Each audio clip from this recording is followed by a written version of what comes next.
Price the Lord.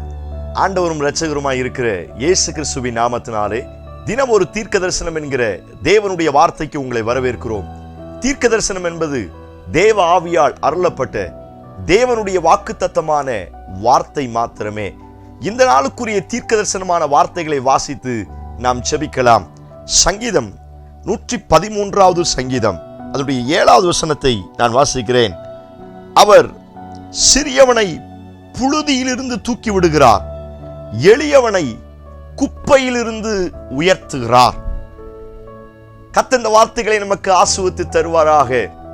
இந்த நாளுக்கு தேவன் கொடுக்கிற தீர்க்க தரிசனமான வார்த்தை, நான் தூக்கிவிட்டு உயர்த்துவேன் என்று ஆண்டவர் வாக்குத்தத்தம் பண்ணுகிறார். இந்த சத்தத்தை கேட்கிற உங்கள் ஒவ்வொருவருக்கும் இந்த வார்த்தைகளை இன்றைக்கு ஆண்டவர் வாக்குத்தத்தமாய் நம்மோடு பேசும்படியாய் விரும்புகிறார். நீங்களும் நானும் ஆராதிக்கிற நம்முடைய ஆண்டவராகிய இயேசு கிறிஸ்து சாதாரணமானவர் அல்ல.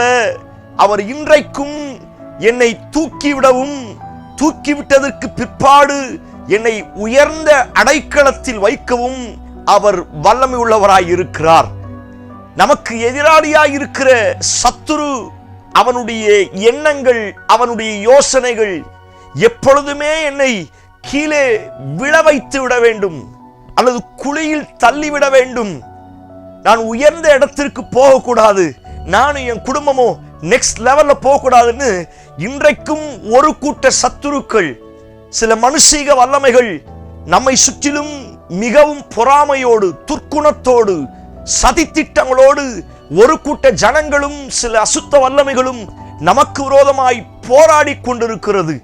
அவனுடைய போராட்டங்கள் ஒரு சில நேரத்தில் நம்முடைய ஜெப குறைவினால், நம்முடைய அபிஷேகத்தின் குறைவினால் அவைகள் ஜெயித்து விடுகிறது. அநேக நேரத்தில் சில குழியில் விழுகிற ஒரு அனுபவம், குழியில் தள்ளப்பட்ட ஒரு அனுபவம், கீழே தவறி விழுகிற ஒரு அனுபவம். ஒருவேளை அப்படிப்பட்ட நிலைமையில் இந்த சத்தத்தை கேட்பீங்கன்னா, உங்களை பார்த்து ஆண்டவர் தீர்க்க தரிசனமாய் சொல்லுகிறார், நான் உங்களை தூக்கிவிட்டு உயர்த்துவேன் என்று இயேசு வாக்குத்தத்தம் பண்ணுகிறார். எத்தனை பேர் இந்த வார்த்தைக்கு ஆமென் சொல்றீங்க? தாவீது சொல்லுகிறார், அவர் என்னை பயங்கரமான குழியிலும் உளையான சேற்றினுமின்று தூக்கி எடுத்து. Praise God. பயங்கரமான குழி. அது சொல்லும் பொழுதே ஆண்டவர் குழியிலிருந்து தூக்கி, அப்படி அல்ல, பயங்கரமான குழி. இன்றைக்கும் என்னுடைய வாழ்க்கைக்கு விரோதமாய், என் குடும்பத்துக்கு விரோதமாய் பயங்கரமான படுகுழியை பிசாசு வெட்டி வைத்திருக்கிறான். பல குழிகளை வெட்டி வைத்திருக்கிறான். வியாதி ஒரு பெரிய குழி, கடன் பிரச்சனை ஒரு பெரிய குழி, சமாதான குறைவு ஒரு பெரிய குழி. இன்றைக்கும் என்னுடைய வாழ்க்கையில் பல குழிகளை அவன் எனக்கு விரோதமாய் வெட்டி வைத்து, அநேக நேரத்தில் என்னுடைய செப குறைவினால், அவிசுவாச குறைவினால் என்னை அதிலே தள்ளி போட்டு விடுகிறான். ஒருவேளை குழியில விழுந்து இந்த சத்தத்தை கேட்டுக்கொண்டு இருக்கிறீங்களா? தூக்கி விடுவதற்கு யாரும் இல்லையே, இத்தனை வருஷமா போராடுறேன், எப்படியாவது மேல வந்துடலான்னு பாக்குறேன். அநேகர் சொல்லுகிற வார்த்தை இது, எப்படியாவது ஜெயிச்சிடலான்னு பாக்குறேன், எப்படியாவது நீச்சல் அடிச்சு கரைக்கு வந்துடலான்னு பாக்குறேன், எப்படியாவது இந்த பள்ளத்திலிருந்து மேடி ஏறிடலான்னு பாக்குறேன். எவ்வளவு முயற்சி பண்ணியும் என்னால் அதை சாதிக்க முடியல, அதை பெற்றுக்கொள்ள முடியல. தேவ பிள்ளையே, அப்படிப்பட்ட எண்ணங்களோடு, வேதனையோடு இந்த சத்தத்தை கேட்டுக்கொண்டிருப்பீர்களானால், உங்களை பார்த்து ஆண்டவர் இந்த வார்த்தையை தீர்க்க தரிசனமாய் சொல்லுகிறார், நான் உன்னை தூக்கிவிட்டு மலையின் மேல் உயர்த்துவேன் என்று ஆண்டவர் வாக்குத்தத்தம் பண்ணுகிறார். இந்த வார்த்தையை கேட்கும் பொழுதே நீங்கள் செபிக்க ஆரம்பியுங்கள். எப்படிப்பட்ட குழியாய் இருந்தாலும் ஆண்டவர் உங்களை தூக்கிவிட வல்லமையுள்ளவராய் இருக்கிறார். எழுத்தின் பிரகாரம் யோசேப்புக்கு நடந்துச்சு. எழுத்தின் பிரகாரம் அப்படியே நடந்துச்சு. அவன் சகோதரர்களே அவனை குழியில் தள்ளினார்கள்.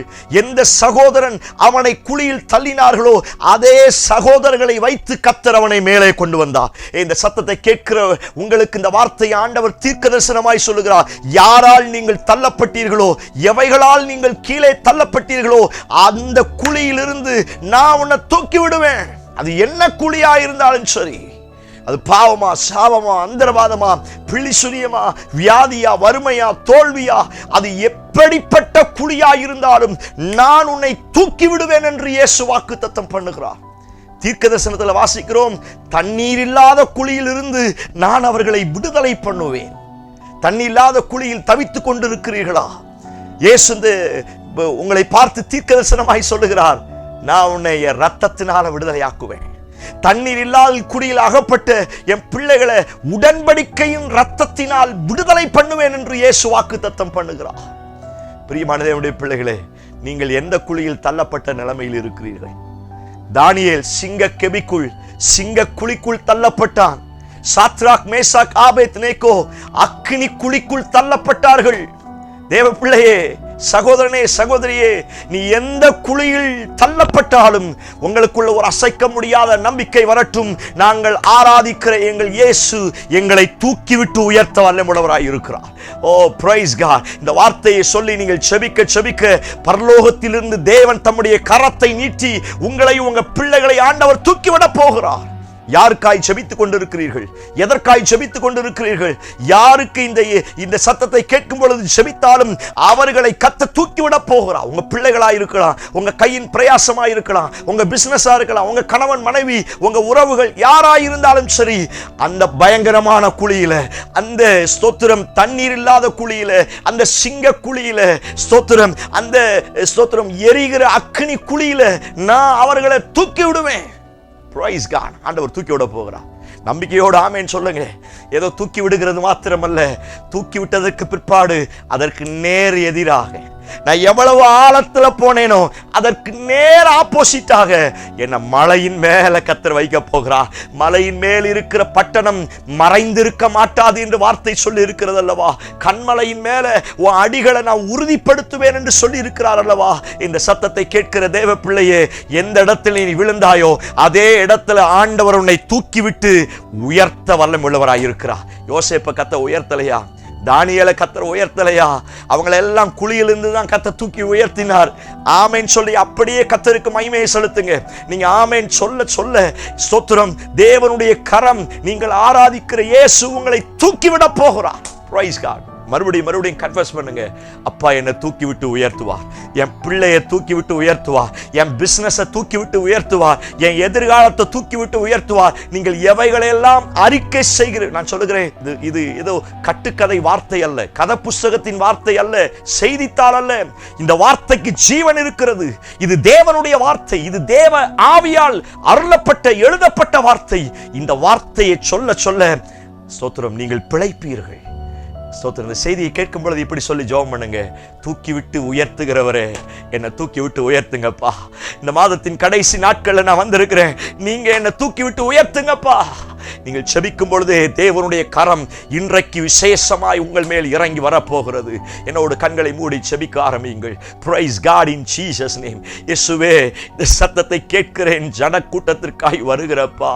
யாரெல்லாம் தள்ளப்பட்ட நிலைமையில், யாரெல்லாம் தூக்கி எறியப்பட்ட நிலைமையில் குழியில் கதறி கொண்டிருக்கிறார்களோ அவர்களை என் தேவன் இந்த நாளில் தூக்கி விடுவீராக என்று நான் செபிக்கிறேன். தூக்கி எடுத்து அவர்களை உயர்த்துங்கப்பா, தூக்கி விட்டு உயர்த்துங்கப்பா. எளியவர்களைப் போல, எஸ் லார்ட், சிறியவர்களைப் போல அவர்கள் கதறி கொண்டிருக்கிறார்கள். யார் அவர்களை எளியவர்களாய் சிறியவர்களாய் பார்த்தார்களோ அவர்களுக்கு முன்னே என் தேவன் அவர்களை தூக்கிவிட்டு உயர்த்துவீராக என்று நான் செபிக்கிறேன். இந்த வார்த்தை ஆமென்றும் ஆமென் என்றும் நிறைவேறுவதாக செய்வீர் என்று நம்புகிறோம். இயேசு கிறிஸ்து மூலம் செபிக்கிறோம். ஜெபம் கேளும் நல்ல பிதாவே. ஆமென், ஆமென். Praise the Lord. நம்பிக்கையோடு இந்த நாளை துவங்குங்கள். இதுவரை இல்லாதது இந்த நாட்களில் நடக்க போகிறது. தூக்கி விட்டு உயர்த்துகிறவர் உங்க கையை பிடிச்சிருக்கிறார். இந்த செய்தி உங்களுக்கு ஆசீர்வாதமாக இருக்கும் என்று சொன்னால் தயவு செய்து அநேக ஃபார்வர்ட் பண்ணுங்க.